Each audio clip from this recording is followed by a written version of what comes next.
Ya, masih kita sambung upaya penyelamatan dari KRI 402 Nanggala dan bagaimana kemudian kita ke depan. Saya ingin menambahkan mencegah kecelakaan-kecelakaan alutsista TNI Angkatan Laut terutama seperti misalnya kapal selam seperti ini. Masih ada Mas Bobi Rizaldi dari Komisi 1 DPR RI, Mas Wisnu Wardana, ahli kapal selam dari ITS. Kemudian ada Dede Farhan Aulawi, mantan investigator KNKT. Mas Dede, berarti sebelum kita sampai kepada upaya-upaya preventif ya, bayangan kami selain terus mengirimkan doa dan mendampingi keluarga, ini betul-betul kita bergantung pada kemampuan kapal-kapal yang kita miliki, militer maupun sipil, untuk bisa mendeteksi sesuatu di dasar laut sampai 600-700 meter yang ada di dalam palung Laut Bali Utara. Begitu Mas Dede? Iya betul. Jadi semua tergantung pada kemampuan dua hal. Satu, masalah kompetensi SDM untuk menemukan kapal yang kita cari. Yang keduanya kemampuan teknologinya. Karena dua-duanya ini sangat menunjang sekali. Gitu. Ya, dalam pengalaman di KNKT dalam mencari mungkin pesawat yang terjatuh atau kapal tenggelam begitu, kita punya alat-alat seperti ini. Bukan saja militer tapi juga sipil untuk mendeteksi sampai ke 600-700 meter di bawah laut? Kita belum mengetahui ya kemampuan dari peralatan atau teknologi yang dimiliki oleh teman-teman di TNI gitu. Karena ini yang dikerahkan kan kapal-kapal KRI punya militer gitu. Kita belum mengetahui kemampuan teknologinya seperti apa. Kalau sipil ada, sepengetahuan Anda? Biasanya sih kalau sipil kita juga tetap kerjasama dengan negara lain, minta bantuan negara lain yang memiliki kemampuan untuk itu. Jadi kalau kita masih sangat terbatas juga. Oke. Ya, Mas Bobi, sementara kita sedang meminta bantuan kepada negara tetangga dan kemarin dijelaskan juga oleh TNI Angkatan Laut bahwa korsa di antara awak kapal selam itu begitu tinggi. Jadi begitu tahu ada kapal selam militer, bantuan akan segera ditawarkan begitu dan dibuka oleh Panglima TNI. Ini apresiasi juga bahwa situasi ini kemudian akan datang beberapa kapal nih. Tapi kapal dari Singapura baru datang besok. Kapal dari Malaysia dalam catatan saya namanya Mega Bakti yang bisa sampai 650 meter dan melakukan rescue begitu baru datang tanggal 26. Nah, hal semacam ini mungkin menjadi perhatian kita. Kita mulai masuk kepada preventif ke depan bahwa sebagaimanapun kita memang harus memiliki kemampuan peralatan SDM yang mumpuni untuk mengantisipasi insiden seperti ini, Mas Bobi. Ya, jadi memang pertama untuk dalam konteks penyelamatan, selain kita menunggu bantuan dari rekan-rekan luar negeri, yang itu tadi yang masih bisa kita lakukan adalah ya kita mengerahkan yang kita punya kapal selam kita sendiri untuk bisa mencari ke bawahnya. Ya, Alugoro ini ya salah satunya ya. Ya, atau kapal seismik yang biasa untuk pemboran yang memiliki sonar survei yang bagus, itu seismik survei yang bagus itu dikerahkan. Itu dalam konteks kita mengejar fase kritis ini sampai bantuan itu tiba. Nah, kedepannya memang karena kita mempunyai roadmap, kalau tidak salah itu idealnya kan 12 kapal selam, tapi dalam Renstra 2020-2024 ini ada kemungkinan kita akan membeli lagi 3 kapal selam, sehingga akan totalnya itu menjadi formasinya menjadi 8. Nah, kedepannya untuk memastikan kejadian ini bisa direspon dengan cepat, ya kita harus punya submarine rescue-nya. Di dalam regional ini kalau tidak salah juga Singapura pun tidak punya, hanya Malaysia yang punya. Oh begitu. Jadi yang dikirim oleh Singapura ini bukan semacam baik. Untuk mendeteksi identifikasi di bawah airnya. Kalau submarine rescue yang bentuknya kayak kapal selam kecil itu kalau tidak salah hanya Malaysia yang punya. Padahal Malaysia memang kapalnya saja lebih sedikit dari kita. Kita punya 5. Singapura itu punya 4, Malaysia itu cuma punya 3 kalau tidak salah. Tetapi dia memiliki yang punya kapal selam kemampuan rescue. Mungkin yang dikirim ini yang namanya Mega Bakti yang bisa sampai 600 meter dengan Swift Rescue. Kira-kira semacam itu ya. Dan kapal selam rescue itu ada vesselnya namanya ocean going vessel yang untuk meluncurkan submarine rescue. Dan sekali lagi pertama adalah identifikasi lokasinya. Itu semoga saya tidak terlalu berharap dari yang luar negeri. Kita berharap Alugoro yang terbaru ini bisa menemukan, sehingga sudah jelas lokasinya. Lantas operasi penyelamatannya itu harus di-lead oleh militer. Karena sekali lagi ini kan kecelakaan itu karena sedang mau latihan dan dia membawa torpedo dengan berhulu ledak. Ini yang berbeda dengan operasi penyelamatan vessel biasa. Oke, sekalian mumpung ada Mas Bobi dalam restrike tersebut, rencana strategis tersebut dari militer kita atau TNI, dari kapal-kapal selam yang akan dibeli, apakah ada yang jenisnya untuk rescue? Terus terang kan memang kalau kita di DPR ini kan tidak bisa membahas sampai detail satuan tiga ya. Jadi kita kan hanya besar, malah justru banyak ini kita tahunya dari jurnal-jurnal, dari media. Tetapi memang Angkatan Laut itu sudah memiliki dan Kementerian Pertahanan sudah memiliki roadmap buat itu. Karena kita sudah menambah formasi kapal selam lebih dari sekarang, itu memang sudah harus ada itu sama Setuju. Dengan insiden KRI 402 Nenggala ini mudah-mudahan nanti Komisi 1 bisa mengingatkan, karena kita ternyata punya kapal selam yang cukup banyak, paling tidak untuk Asia Tenggara, tentu harus memiliki antisipasi terhadap insiden-insiden jika terjadi sesuatu dengan kapal selam kita. Kira-kira begitu kan Mas Bobi? Mudah-mudahan ini bisa dijalankan ya. Ya semoga, karena memang bukan kita yang terbanyak itu Vietnam, baru kita, Singapura dan Malaysia. Jadi kita memang sudah saatnya kita memiliki peralatan tersebut. Betul. Artinya kan kalau kita membandingkan Malaysia yang punya 3 kapal selam saja, kita lebih banyak, mereka tapi memikirkan rescue-nya jika terjadi apa-apa. Begitu kan Mas Bobi yang kita harapkan ya? Ya memang mereka sudah punya, kita pun sebenarnya pasti memiliki protokol penyelamatan. Oke.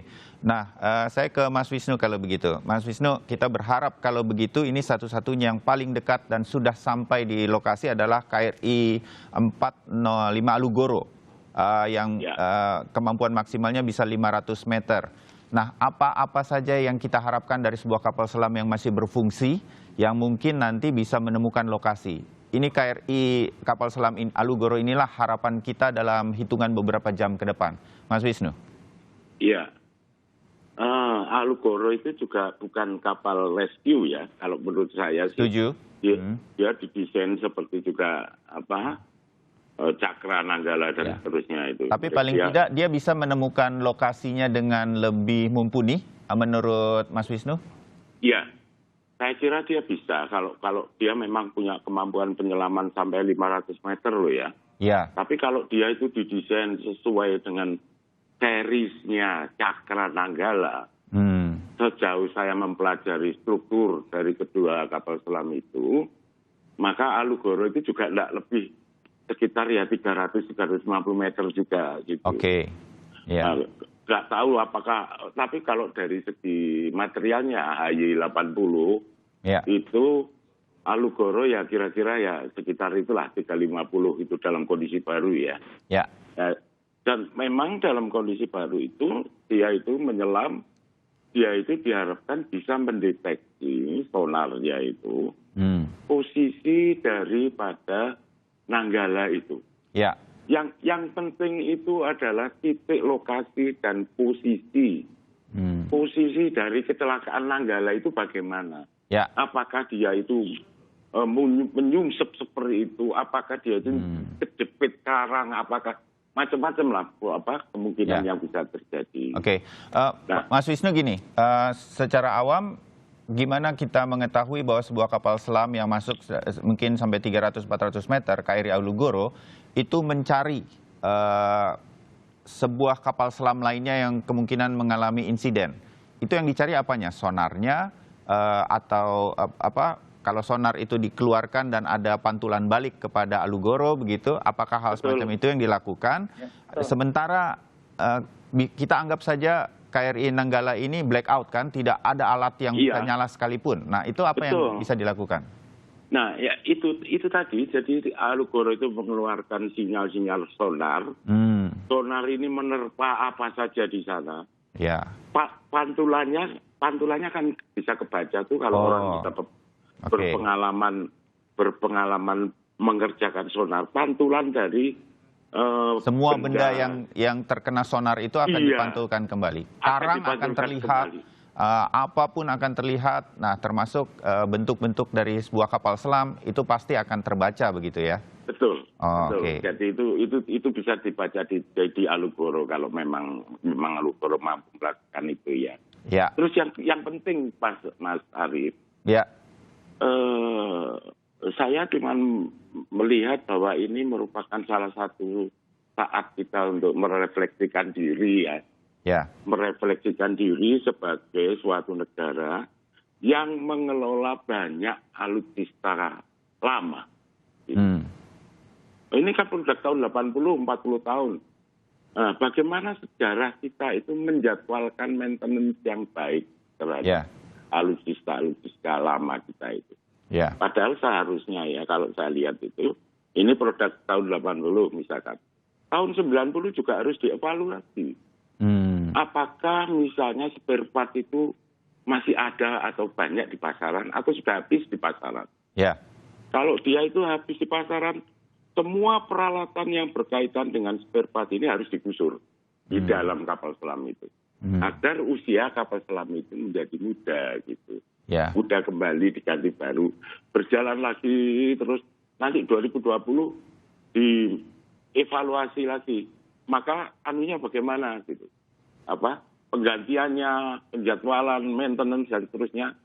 Jadi kita tidak dibebani dengan tingkat teknologi tahun 80-an terus. Gitu. Ya, oke. Nah, itu kan risiko yang harus kita bawa terus kalau seperti kalau Nanggala terus membawa teknologi tahun 80 kemana-mana terus kita lakukan itu. Setuju. Oke. Mas Bobi, Komisi 1 tentu menjadi harapan kita untuk bisa ikut mengawasi hal yang disampaikan oleh Mas Wisnu ini. Sebenarnya berjalan atau tidak, sehingga kemudian memang agak terlalu lama kalau dari hitungan waktu dari tahun 80 sampai sekarang masih beroperasi dan masih beroperasi menjadi salah satu kekuatan utama kita. Itu memang kan kita menjadi bertanya-tanya begitu. Sebegitunyakah kita sebutnya kekurangan anggaran untuk itu, Mas Bobi? Ya, karena waktu tahun 98 kan kita pernah kena krisis yang sangat hebat ya. Jadi dari tahun 98 sampai tahun 2008 itu tidak ada modernisasi alutsista. Sehingga kita kehilangan postur selama 10 tahun. Oh, dimengerti. Oke. Dan bukan hanya kapal selam aja. Contoh F5E Tiger kita kan sudah tidak bisa pesawat angkatan udara naik lagi. Ya, A4 Hawk kita juga udah di-grounded semua. Bukannya satu lagi, semua udah di-grounded. Jadi memang kita ada kurun waktu 10 tahun karena keterbatasan itu tidak ada permajaan. Nah ini kan kita mau mengejar.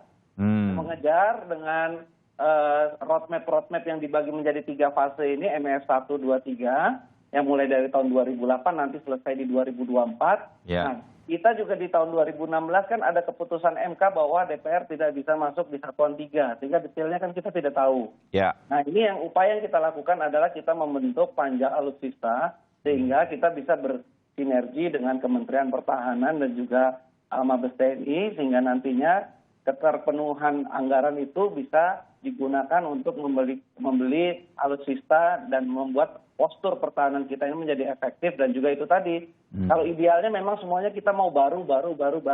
Tapi kan kita ada keterbatasan anggaran dengan jumlah luas wilayah yang harus di-cover dan jumlah masyarakat yang harus dilindungi. Nah rasio-rasio ini kan yang merupakan strategi yang tertutup dari militer kita. Ini kan tidak mungkin dibuka-buka. Oh kenapa harus ini, kenapa gini bekas, ini kenapa ini kan ada strategi khusus di tengah keterbatasan dan juga luang lingkup yang harus di-cover ini. Nah inilah yang kita ingin ke depan dan beberapa kejadian-kejadian ini bisa menjadi heads up supaya perencanaan postur pertahanan ini bisa dilakukan dengan tepat waktu dan juga efektif efisien. Oke, jadi sebetulnya upaya mengejar atau meremajakan alutsista kita dalam hal ini militer sudah terencana, tetapi mungkin detail-detailnya nanti dalam hal komunikasi dan kemudian mengawasi dalam arti positif kepada upaya tersebut dari Komisi 1 DPR bisa lebih terbuka lagi demi kepentingan kita semua, terutama untuk SDM-SDM yang akan menggunakan alutsista. upaya seperti ini, terakhir mungkin dari Mas Dede, cukup dari upaya yang preventif yang Anda inginkan tadi atau Anda sampaikan, Mas Dede? Iya, baik. Ada beberapa poin Mas Bayu yang ini saya sampaikan. Yang pertama terkait dengan barusan Pak Bobi udah menyinggung soal anggaran. Dalam konteks anggaran saya melihatnya begini, kita selama ini concern dengan masalah alokasi anggaran pembelian, tetapi kurang begitu concern dengan alokasi anggaran perawatan. Jadi memang terminologi peramajaan itu tidak harus selalu beli yang baru lagi, tetapi bagaimana menerapkan sistem perawatan yang automatically pasti menuntut adanya alokasi anggaran untuk itu.